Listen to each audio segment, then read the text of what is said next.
Hello students, आज हम start करने जा रहे हैं जूलॉजी की first unit principle of gene manipulation की कुछ इंपॉर्टेंट क्वेश्चंस। क्वेश्चन फर्स्ट है, what is the recombinant DNA technology. कि रिकॉम्बिनेंट डीएनए टेक्नोलॉजी क्या होती है। इसका ऑप्शन है हमारा करेक्ट बी। जो रिकॉम्बिनेंट डीएनए टेक्नोलॉजी होती है वह the process of modifying DNA to produce a new genetic combination. तो क्वेश्चन नंबर सेकंड है, which enzyme is use to cut DNA at specific site. कौन सा एंजाइम यूज करते हैं डीएनए को उसकी स्पेसिफिक साइट पर कट करने के लिए। तो हम कौन सा एंजाइम यूज करते हैं, उसका ऑप्शन है option number B, restriction endonuclease enzyme को हम यूज करते हैं डीएनए को कट करने के लिए। क्वेश्चन नंबर थर्ड चलते हैं। क्वेश्चन नंबर थर्ड है, which enzyme is use to join the DNA fragments. वह कौन सा एंजाइम है जो डीएनए फ्रेगमेंट्स को जोड़ने के लिए यूज होता है। इसका ऑप्शन नंबर है बी, जो डीएनए लाइगेज एंजाइम होता है वह डीएनए को फ्रेगमेंट्स को जोड़ने के लिए काम करते हैं। क्वेश्चन नंबर 4 की तरफ चलते हैं। What is the role of a vector in recombinant DNA technology. Recombinant DNA technology में वेक्टर का क्या रोल है। तो इसका ऑप्शन नंबर है बी, ये काम करता है डीएनए फॉरेन डीएनए को होस्ट सेल में ट्रांसफ़र करने के लिए। तो इसका करेक्ट ऑप्शन है बी। क्वेश्चन नंबर 5 चलते हैं, which of the following is not a commonly used factor in genetic engineering. इनमें से कौन सा ऐसा वेक्टर है जो जेनेटिक इंजीनियरिंग में यूज़ नहीं करते। तो इसका ऑप्शन है करेक्ट सी, हम माइटोकॉन्ड्रिया को जेनेटिक इंजीनियरिंग में यूज़ नहीं करते। तो ऑप्शन क्वेश्चन नंबर 6 के साथ चलते हैं, which of the following is a characteristics of a good cloning vector. Good cloning vector के लिए कौन सा बेस्ट करेक्टरिस्टिक्स होना चाहिए। ऑप्शन है large size, presence of antibiotic resistance gene, slow replication rate, lack of origin of replication. तो इसका क्या ऑप्शन है B, presence of antibiotic resistance genes होना बहुत जरूरी है किसी भी गुड क्लोनिंग वेक्टर के लिए। अब नेक्स्ट क्वेश्चन पर चलते हैं। अब क्वेश्चन नंबर है हमारा 7, विच of the following is not an example of cloning vector. इनमें से कौन सा क्लोनिंग वेक्टर का एग्जाम्पल नहीं है।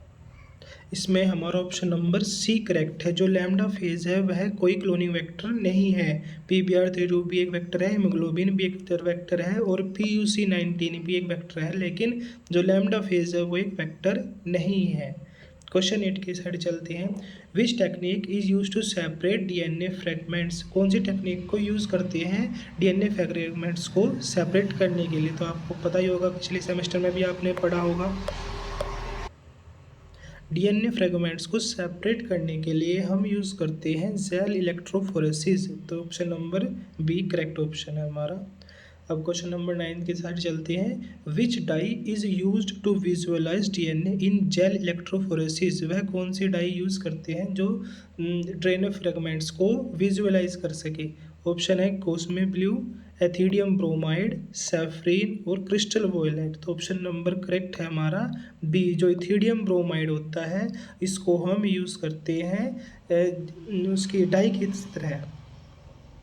अब क्वेश्चन नंबर 10 चलते हैं, which technique is used to amplify DNA. DNA को एम्पलीफाई मतलब डीएनए की बहुत सारी कॉपी बनाने के लिए लैब में हम कौन सी टेक्निक का यूज़ करते हैं। इसका ऑप्शन है पीसीआर।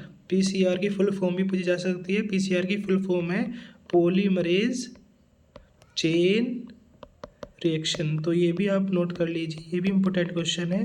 पॉलीमरेज चेन रिएक्शन को हम डीएनए एम्प्लीफिकेशन के लिए यूज़ करते हैं। और क्वेश्चन नंबर 11 की साइड चलते हैं, which of the following is not a step in recombinant DNA technology. इनमें से रिकॉम्बिनेंट डीएनए टेक्नोलॉजी की कौन सी स्टेप नहीं है। तो आइसोलेशन ऑफ डीएनए ये भी है, डेशन ऑफ डीएनए ये भी है, ट्रांसफॉर्मेशन इनटू सेल ये भी स्टेप है, लेकिन जो ऑप्शन नंबर सी है हाइब्रिडेशन ऑफ आरएनए यह कोई स्टेप नहीं है आइसोलेशन ऑफ डीएनए टेक्नोलॉजी। तो ऑप्शन नंबर सी हमारा करेक्ट ऑप्शन है। अब क्वेश्चन नंबर 12 पर चलते हैं। What is the transformation in recombinant DNA technology? जो रिकॉम्बिनेंट डीएनए टेक्नोलॉजी में ट्रांसफॉर्मेशन क्या होता है? तो ट्रांसफॉर्मेशन होता है insertion of DNA technology, insertion of recombinant DNA into a host cell, इसको हम बोलते हैं ट्रांसफॉर्मेशन। तो करेक्ट ऑप्शन है हमारा बी। क्वेश्चन नंबर 13 पर चलते हैं। Which of the following is use to introduce DNA into plant cell? हम प्लांट सेल में डीएनए को इंट्रोड्यूस करने के लिए कौन सा वेक्टर यूज़ करते हैं? तो हम जनरली एग्रोबैक्टीरियम टूमीफेशियंस को यूज़ करते हैं प्लांट सेल में डीएनए को इंट्रोड्यूस करने के लिए।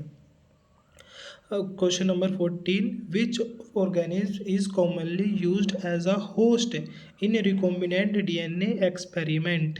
तो इसका ऑप्शन नंबर है हमारा E coli, Escherichia coli. Question number 15 चलते हैं। Which of the following is a selectable marker in recombinant DNA technology? इनमें से कौन सा सिलेक्टेबल मार्कर है रिकॉम्बिनेंट डीएनए टेक्नोलॉजी में? तो इसका ऑप्शन है एंटीबायोटिक रेजिस्टेंस जीन। ये क्या है? एक सिलेक्टेबल मार्कर है डीएनए रिकॉम्बिनेंट टेक्नोलॉजी के अंदर। अब अपने क्वेश्चन नंबर 16 पर चलते हैं। Which of the following is not an application of recombinant DNA technology? इनमें से डीएनए रिकॉम्बिनेंट टेक्नोलॉजी की कौन सी एप्लीकेशन नहीं है?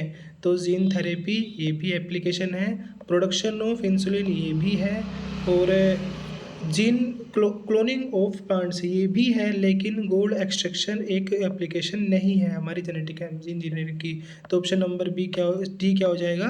करेक्ट हो जाएगा। Which genetically engineered product is use to treat diabetes? कौन सा जेनेटिक इंजीनियरिंग प्रोडक्ट है जो डायबिटीज़ को ट्रीट करने के लिए यूज़ करते हैं? उसका ऑप्शन है ह्यूमन इंसुलिन। इसको हमने यूज़ करते हैं डायबिटीज़ के पेशेंट को देने के लिए। Which crop has been genetically modified to resist insect attacks?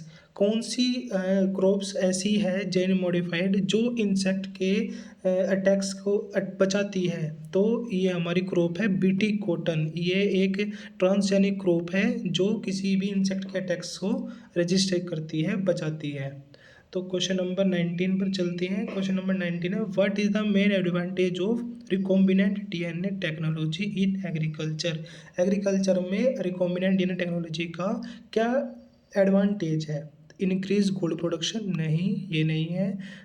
Improved crop resistance to pest, हाँ ये ऑप्शन है। जो क्रॉप्स होती है वह रजिस्ट हो पाती है कि उस पर कोई कीट या फिर इंसेक्ट्स ना लगे। तो ऑप्शन नंबर बी क्या है? करेक्ट ऑप्शन है। What is gene therapy? तो अब अगला क्वेश्चन है कि जीन थेरेपी क्या होती है?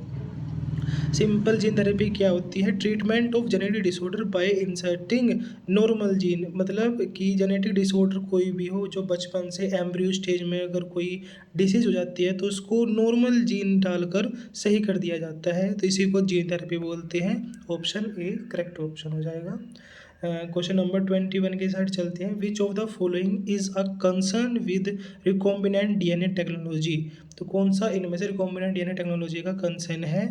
पहला ऑप्शन है increase biodiversity, bioethics and safety concern, decreased antibiotic production, slower growth rate. तो ऑप्शन क्या हो जाएगा इसका ऑप्शन हो जाएगा नंबर बी।